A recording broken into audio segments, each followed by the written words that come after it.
45, like me, you grew up in a world that was dominated by two giants.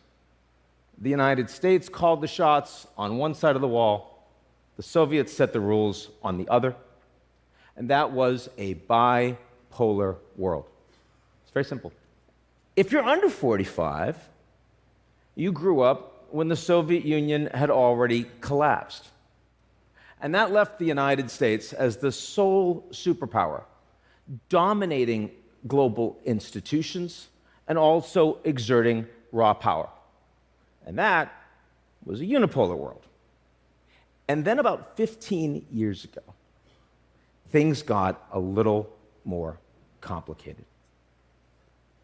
The United States increasingly didn't want to be the world's policeman, or the architect of global trade, or even the cheerleader for global values.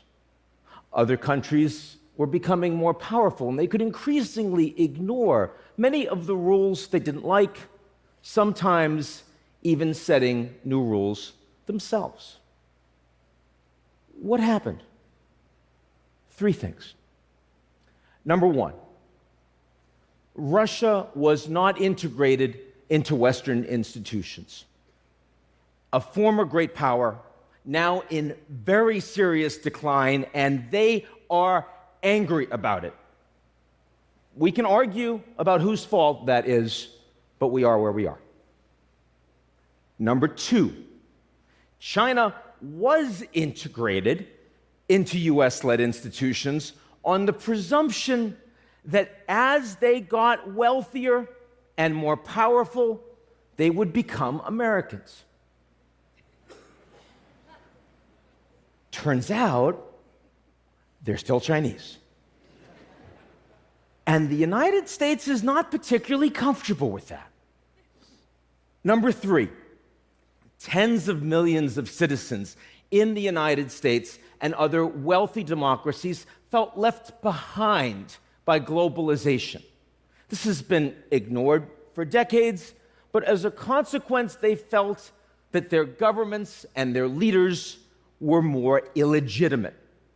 Now, if you look at all the headlines in the world today driving all of this geopolitical tension and conflict, over 90% of them are because of these three reasons.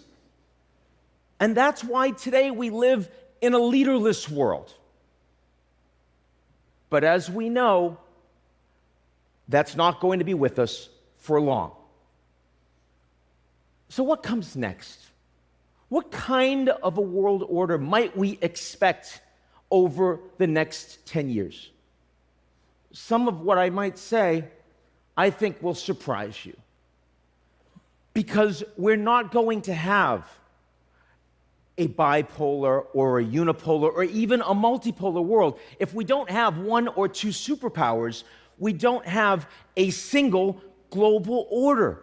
No, instead, we will have three different orders, a little overlapping, and the third will have immense importance for how we live, what we think, what we want, and what we're prepared to do to get it. But first things first.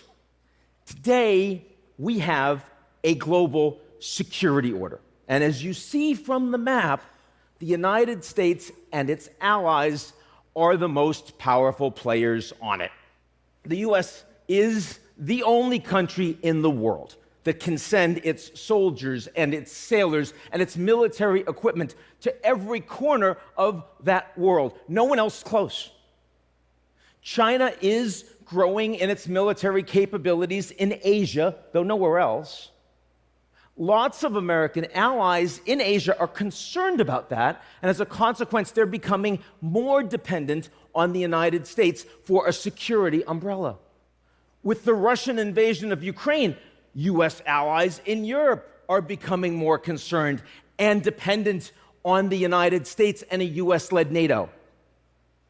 The Russian military, of course, has been a greater global concern, much less so today, especially as they've lost over 200,000 troops and all of that equipment, and with sanctions making it extremely hard for them to rebuild. Now, Russia and China and others have nuclear weapons, but thank God it is still suicide to use them. And as a consequence, our security order is a unipolar order, and it is likely to remain so for the next decade. Now, at the same time that there's a security order, there's also a global economic order. And here, power is shared. The United States is still a very robust global economy, but the U.S. can't use its dominant position militarily to tell other countries what to do economically. The United States and China are enormously economically interdependent, and so they can't control each other. You may be surprised to hear this, but today, U.S.-China trade relations are actually at their highest level in history. Now, other countries in the world, a lot of them want access to U.S. military muscle, but they also want access to the Chinese market, soon, by 2030, likely to be the largest in the world. And you can't very well have a Cold War if the U.S. and the Chinese are the only two that are prepared to fight it. Yes? Yes. So, the European Union has the largest common market, and they set the rules, and if you want to do profitable business there, you listen to those rules. India is playing a greater role economically on the global stage. Japan still matters too.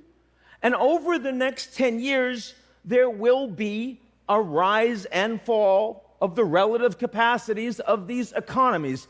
But the global economic order is and will remain a multipolar order.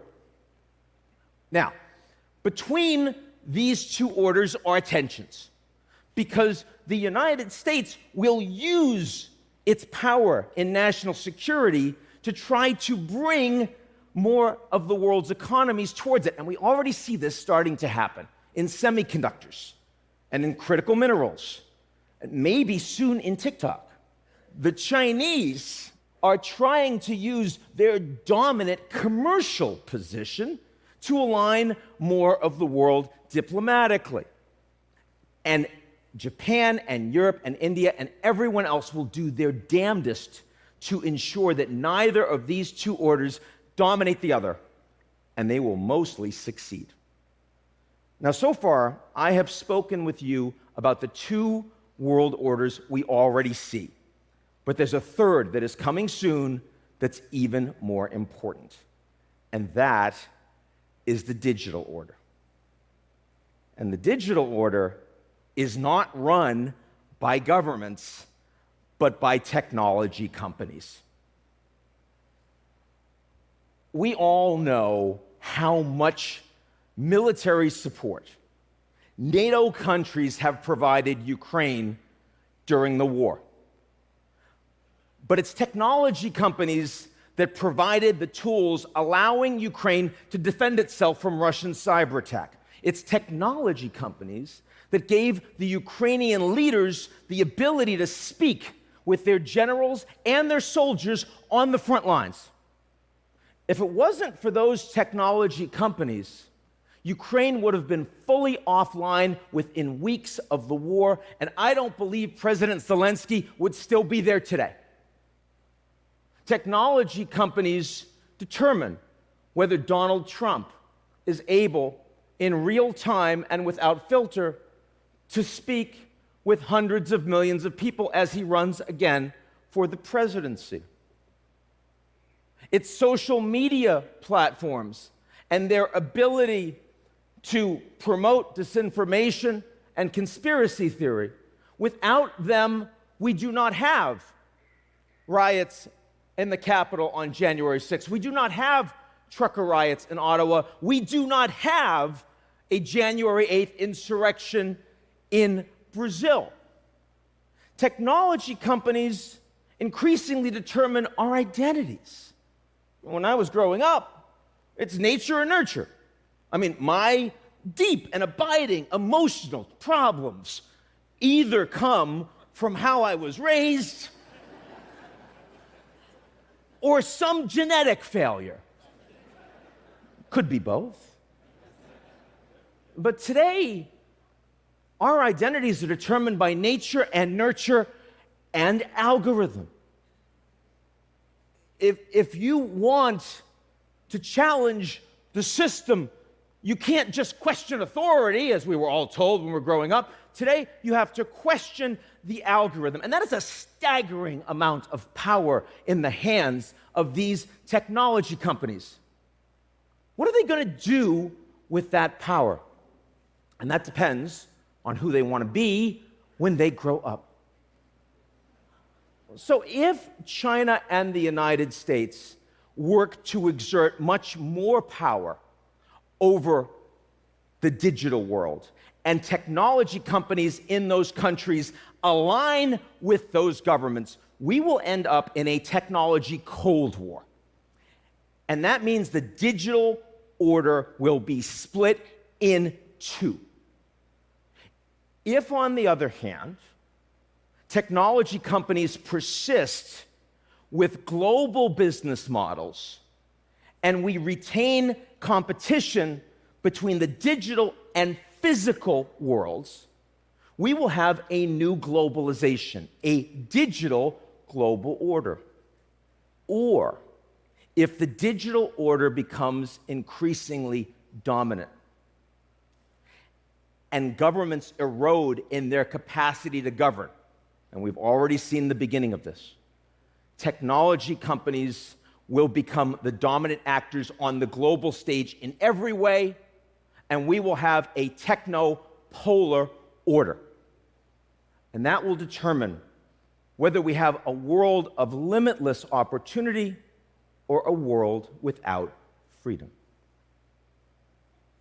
Now, at this point in my speech, I'm supposed to talk about the good news. But those of you that have heard this know that that is not coming. There is no pause button on these explosive and disruptive technologies. I don't know if you know this, there are over 100 people in the world today with the knowledge and the technology to create a new smallpox virus. Honestly, I don't have answers, but I have a few questions for the people that do. Because these technology companies are not just Fortune 50 and 100 actors. These technology titans are not just men worth 50 or $100 billion or more. They are increasingly the most powerful people on the planet with influence over our futures. And we need to know, are they going to act accountably as they release new and powerful artificial intelligence? What are they going to do with this unprecedented amount of data that they are collecting on us and our environment? And the one that I think should concern us all right now the most, will they persist with these advertising models driving so much revenues that are turning citizens into products and driving hate and misinformation and ripping apart our society?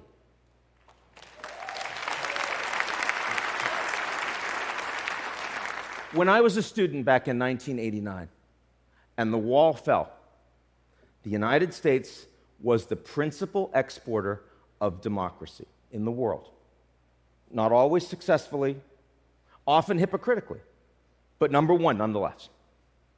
Today, the United States has become the principal exporter of tools that destroy democracy. The technology leaders who create